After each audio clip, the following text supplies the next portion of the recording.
یہ قانون تحفظ حرمت رسالت کا، ناموس رسالت کا 295C، یہ جو قانون بنا اس ملک میں ریکارڈ پلانا چاہتا ہوں کہ یہ کس کی کوشش سے بنا تھا یہ قانون۔ یہ قانون بنوایا ہی میں نے تھا۔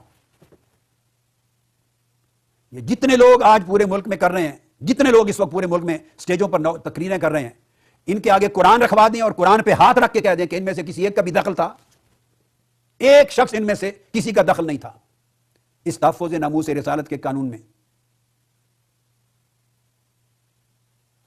یہ 1985 میں وفاقی شرعی عدالت میں بحث چلی تھی، اس سے پہلے یہ قانون نہیں ہوتا تھا 1985 میں، اور 18 گھنٹے اس قانون کے بنوانے پر حرمت رسول اور تحفظ ناموس رسول اور گستاخ رسول کی سزا موت اور اس کی توبہ بھی قبول نہیں ہوگی۔ اس سبجیکٹ پر 18 گھنٹے میں نے دلائل دیے تھے۔ لاہور کی فضائیں گواہ ہیں، اور لاہور کی ہائی کورٹ کی جو در و دیوار ہیں وہ گواہ ہیں۔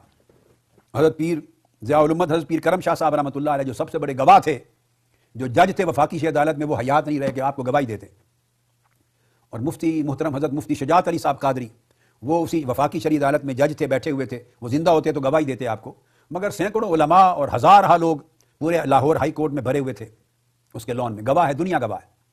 18 گھنٹے دلائل ہوئے میرے، 2 دن ہو چکے تھے اور تیسرے دن چھٹی کا آ گیا، اور میرا خطاب تھا، روانگی تھی حیدرآباد دکن کے لیے، انڈیا فلائٹ جانی تھی، تو میں نے انہیں کہا کہ کل میں نہیں آؤں گا، تو آج 2 دن کے دلائل ختم کر لیں میرے۔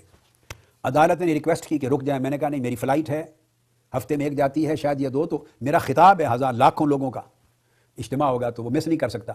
تو ججز نے آپس میں فیصلہ کیا وہیں عدالت میں بیٹھے ہوئے کہ کل تو چھٹی ہے، تو ساروں نے بالاجماع فیصلہ کیا، اور چھٹی کے دن شرعی عدالت کھولی، وفاقی عدالت چھٹی کے دن کھلی، تاریخ میں کبھی ایسا نہیں ہوا۔ انہوں نے اناؤنس کیا، اور وہ سب علماء، انہوں نے کہا ہمیں کسی سے کچھ نہیں ملا اس موضوع پر، اور نہ ملنے کی توقع ہے۔ جو دلائل، جس طرح کی تصریحات، تشریحات، فقہی قانونی تنقیحات، ترجیحات، جو چیزیں ہم چاہتے ہیں، تخریجات، وہ کسی سے نہ ملی ہیں نہ ملیں گی۔ ہمارا مسئلہ انہی سے حل ہونا ہے، میرا نام لیا، لہٰذا انہوں نے اناؤنس کیا کہ کل چھٹی نہیں ہوگی، عدالت پھر بیٹھے گی، اور میری خاطر عدالت کھلی، اور تیسرے دن دلائل مکمل کی، 18 گھنٹے مکمل ہوئے۔ اور میں آپ کو بتانا چاہتا ہوں کہ اس وقت صرف ہماری مخالفت کی وجہ سے، میں نام نہیں لوں گا، ہمارے ساتھ ذاتی اناد اور مخالفت کی وجہ سے کچھ نامور علماء اور مفتیان کرام، نامور، وہ کتابیں لے کر، درخواست لے کر وفاقی شرعی عدالت میں پہنچ گئے تھے۔ وہ آفیشلی بلائے نہیں گئے تھے، انہوں نے درخواست دی کہ ہمیں بھی موقع دیا جائے، ہمیں کچھ معروضات پیش کرنا چاہتے ہیں، بار بار درخواست دی، تو ان کی درخواست پر عدالت نے کہا کہ کچھ بعض علماء درخواست دے رہے ہیں کہ کچھ موقع دیا جائے، تو چلو ان کو بھی دلائل ختم ہونے کے بعد موقع دیا جائے گا، تو ان کو تھوڑا سا موقع دیا، اور انہیں حرمت رسول بھول گئی، عشق رسول بھول گیا، ادب رسول بھول گیا، ناموس رسالت بھول گئی۔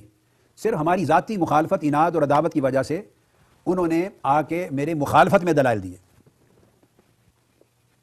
اس وقت یہ سارے لوگ کہاں تھے جو آج سٹیجوں پر چڑھ کے تو گستاخ رسول کا حامی بناتے ہیں اور گستاخان کا ساتھی بناتے ہیں، ان کے خلاف فتوے کیوں نہیں دیے تھے؟ زبانیں کیوں چپ رہی ہیں؟ اس کا مطلب ہے کہ ایجنڈا ہے، کچھ پرابلم ہے، آپ اس کو سمجھا کریں۔ انہوں نے بھری عدالت میں مخالفت میں دلائل دیے۔ اب آپ پوچھیں کہ وہ کیا تھے؟ میں سٹینڈس یہ لے رہا تھا اور یہی قانون بنوایا۔ میرا پوائنٹ آف ویو یہ تھا کہ جو بھی گستاخی رسول کا مرتکب ہو، مسلمان ہو یا غیر مسلم، مرد ہو یا عورت، مسلمان ہو، یہودی ہو، عیسائی ہو، ہندو ہو، کوئی ہو، یا مرد ہو یا عورت ہو، جو گستاخی رسول کا مرتکب ہو اس کی سزا قتل ہے، نمبر 1، اس میں کوئی استثناء نہیں۔ آگے چل کر بتاؤں گا، مجھے علم ہے کہ اس مسئلے پر اختلاف ہے، میں آگے آپ کو سمجھاؤں گا، آج آپ کو مسئلہ سمجھاتا ہوں۔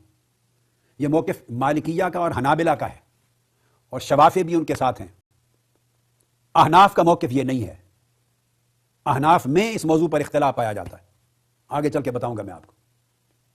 ہمارے حنفی فقہا اور ائمہ، امام اعظم اور ہمارے ائمہ حنفی فقہ کے، وہ گستاخی رسول سے یا جو مرتد ہو جائے اس کو، گستاخ رسول کو مرتد کے زمرے میں ڈالتے ہیں، اس میں کافر کو، ذمی کو، یہودی عیسائی کو مستثنیٰ قرار دیتے ہیں کہ اس کی سزا قتل نہیں ہوگی، تعزیر ہوگی۔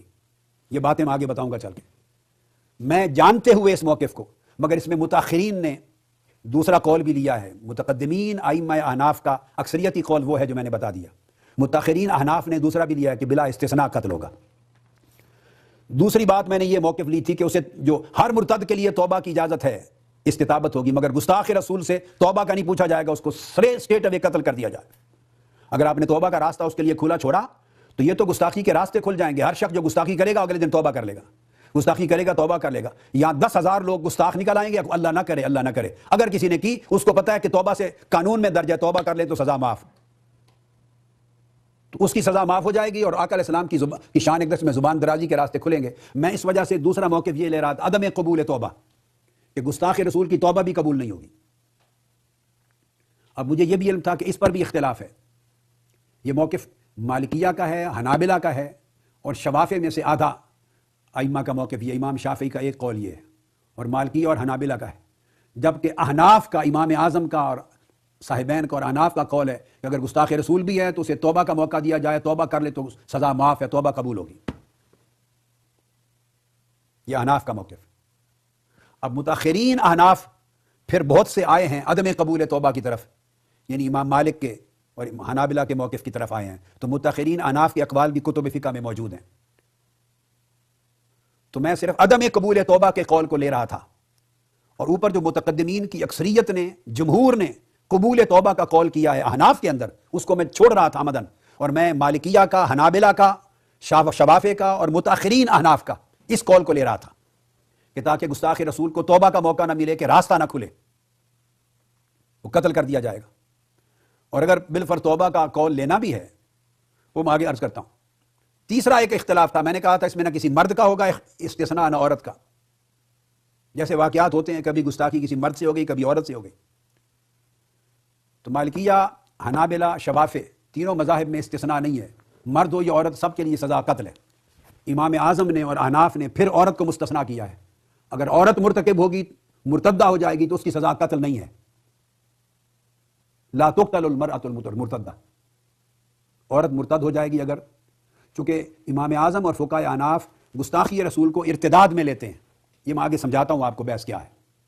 اور باقی جو مذاہب ہیں وہ سزائے قتل کو، گستاخی کی سزا کو ردہ میں نہیں لیتے، وہ سزائے قتل کو حد میں لیتے ہیں۔ احناف کہتے ہیں کہ یہ ردہ ہے، ارتداد ہے، تو ارتدادن قتل کیا جائے گا، جیسے کہ مرتد کی سزا قتل ہے۔ مگر جب مرتد بنا لیا تو مرتد کے لیے شرط ہے کہ پہلے اسے توبہ پیش کی جائے، کچھ دن دیے جائیں، اگر توبہ کا موقع دیں، توبہ کر لے تو چھوڑ دیا جائے گا، معاف کر دیا جائے گا، نہ کرے تو پھر قتل کیا جائے گا۔ اگر ارتداد میں لے لیں مرتد تو اس کے لیے توبہ کا موقع فراہم کرنا لازم ہو جاتا ہے۔